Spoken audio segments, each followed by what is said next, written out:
assalamualikom warahmatullahi wabarakatuh. Alhamdulillahi wahda wassalatu wassalamu ala man la nabiyya ba'da amma ba'd fa'a'udhu billahi minash shaitanir rajim bismillahir rahmanir rahim.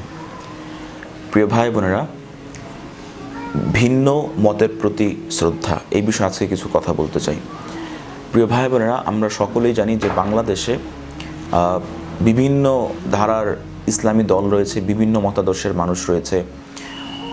এখন আমাদের বিষয় হচ্ছে যে ভিন্ন মতের প্রতি আমাদের কেমন হওয়া উচিত। ঠিক আছে প্রিয় ভাই বোনেরা, প্রথমত আল্লাহ রাব্বুল আলামিন বলছে ওয়াতাসিমু বিহাবলিল্লাহি জামিআ ওয়া লা তাফাররাকু, তোমরা হচ্ছে আল্লাহর রজ্জুকে আঁকড়ে ধরো এবং তোমরা ওয়ালা তাফাররাকু এবং তোমরা ফেরকায় বিভক্ত হয়ে যেও না। ঠিক আছে প্রিয় ভাই বোনেরা, দেখুন বাংলাদেশে যত ইসলামী দল এবং মত আছে সবগুলো মতই ঠিক আছে, কারোর মধ্যে কিছু ভুল আছে, কারোর মধ্যে কিছু সঠিক আছে। বাংলাদেশের ইসলামী জগৎটা গঠিত। প্রিয় ভাই বোনেরা, দেখুন আপনি যদি কোনো দলকে একবারেই নিশ্চিহ্ন করে দিতে চান বা কোনো দলকে হয়তো আপনি ঘৃণা করেন, এই জিনিসটি ঠিক না।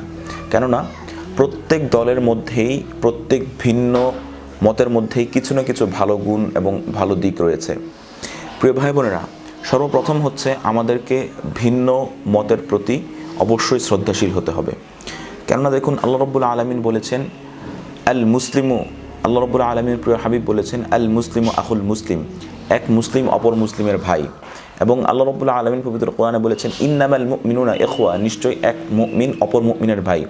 কিন্তু আজকে এই ভিন্ন ভিন্ন আমাদের এখানে একটা কনসেপ্ট অবশ্যই, একটা ধারণা অবশ্যই ক্লিয়ার রাখা উচিত যে ভিন্ন মতাবলম্বী মানে কিন্তু সে ভিন্ন ধর্মাবলম্বী নয়। ঠিক আছে, বা সে কিন্তু আপনার শত্রু নয়। এটা আমাদের পারিপার্শ্বিকতা, আমাদের কিছু কিছু শেখ, কিছু কিছু মুফতি মুহাদ্দিস, তাদের কারণে আজকে আমরা কিছু যুবক মনে করি যে ভিন্ন মতাবলম্বী মানে বোধহয় ভিন্ন ধর্মাবলম্বী বা তারা বোধহয় কাইন্ড অফ আমাদের শত্রু। না, কখনোই না। ধরুন এখানে আমি দুইটা ক্যারেক্টার দাঁড় করাই, যে দুইটা ক্যারেক্টার বাংলাদেশের প্রেক্ষিতে একজন আরেকজনকে অত্যন্ত প্রতিদ্বন্দ্বী মনে করেন, বা একটি হচ্ছে জামাত ইসলামী আর একটি হচ্ছে চরমোনাই। দেখুন জামাতি ইসলামীও একটি ইসলামিক দল, তারাও ইসলামের কোনো বিধানকে অস্বীকার করে না, তারাও ইসলাম মানে। আরেক দিক দিয়ে চরমোনাই, কিন্তু তারাও আলহামদুলিল্লাহ ইসলাম মানে। এখন বিষয়টা হচ্ছে কি যে এই যে আপোষেই যেই সমস্যা বা এটা আসলে বিষয় হচ্ছে অনেকটা হচ্ছে মানসিকতার বিষয়, আবার অনেকটা হচ্ছে কি যে এই বিষয়গুলো যতটা না বসে সমাধান করা যেত তার চেয়ে বেশি এই বিষয়গুলো নিয়ে আমাদের মধ্যে ওই যে একটা কথা আছে না যে মুখরোচক বিভিন্ন বিষয়। ঠিক আছে, এই মুখরোচক বিষয়ের কারণে অনেক সময় আপনার হচ্ছে অনেক গুরুত্বপূর্ণ জিনিসকে আমরা ততটা প্রাধান্য দেই না। ঠিক আছে, দেখুন জামাতি ইসলামীও ইসলামের কোনো মৌলিক বিধানকে অস্বীকার করে না, অন্যদিকে চরমোনাই যে দল আছেন তারাও কিন্তু ইসলামের কোনো মৌলিক বিধানকে অস্বীকার করে না। ঠিক আছে, উভয় কিন্তু সমস্যাটা কি? সমস্যা হচ্ছে উপশাখাগত বিষয়গুলো নিয়ে। ঠিক আছে, কারো হয়তো বা একটা জিনিস ভালো লাগে, কারো হয়তো বা আরেকটা জিনিস ভালো লাগে না। ঠিক আছে, এই হচ্ছে বিষয়। তো প্রিয় ভাই বোনেরা, প্রথমত হচ্ছে আমাদের ভিন্ন মতাবলম্বীদের প্রতি অত্যন্ত শ্রদ্ধাশীল থাকা উচিত সব সময়। ঠিক আছে, আমরা যদি কারো কোনো সমালোচনাও করি অবশ্যই তাদেরকে গঠনমূলকভাবে এবং তাদের ভুলটি ধরিয়ে দিয়ে যে ভাই আপনার এখানে ভুল হয়েছে, এটি আপনার ভুল। ঠিক আছে, এবং কোরআন হাদিসে এটার প্রমাণ এটা আছে, আপনি দয়া করে এটা যদি সংশোধন করেন তাহলে ভালো হয়। এভাবে যদি আমরা বিষয়গুলো বলি তাহলে কিন্তু আমাদের এই বাংলাদেশের ইসলামিক সোসাইটিটা, ইসলামিক সমাজটা এবং সার্বিকভাবে ইসলামের যেই জয় জয়কার আছে এবং যুবকদের প্রতি, যুবকরা আরও বেশি কিন্তু ইসলামের দিকে আকৃষ্ট হয়। কেননা যুবকরা কখনোই চায় না যে এই ধরনের মারামারি, কাটাকাটি বা আপনার হচ্ছে রেষারেষি বা একে অপরের প্রতি হিংসা, বিদ্বেষ, এটা কখনোই যুব সমাজ চায় না। যুব সমাজ সবসময় চায় যে একটা সুন্দর একটা পরিবেশ যেন বাংলাদেশে থাকে। ঠিক আছে, দেখুন কেউ কারোরটা খায় না, যে যার যারটা খায়, যার যার ইনকাম যে করে।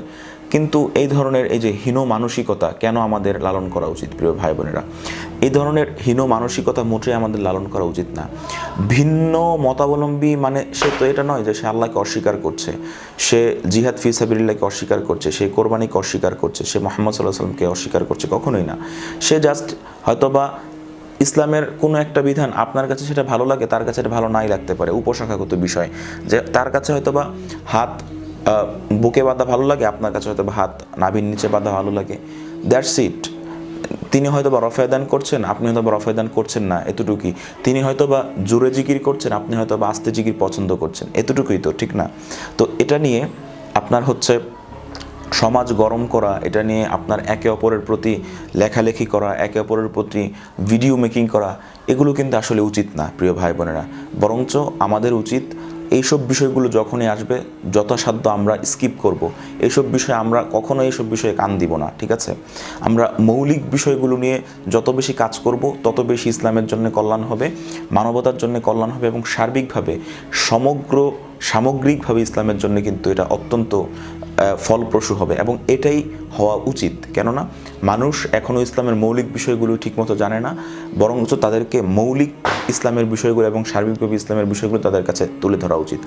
তাই আসুন প্রিয় ভাই বোনেরা, ভিন্ন মতাবলম্বীদের প্রতি, ভিন্ন মতাদর্শের প্রতি আমরা শ্রদ্ধাশীল হই, ঠিক আছে? তাদের মধ্যে যদি একবারেই শিরকি কুফরি আকীদা না থাকে, যদি শিরকি কুফরি আকীদা থেকেও থাকে, সেটাও আমাদের সুন্দর ভাষায়, সাবলীল ভাষায় বলা উচিত, ঠিক আছে? কোনো ধরনের গালিগালাজ বা কোনো ধরনের আপনার হচ্ছে উগ্রতা এখানে কখনোই ঠিক না।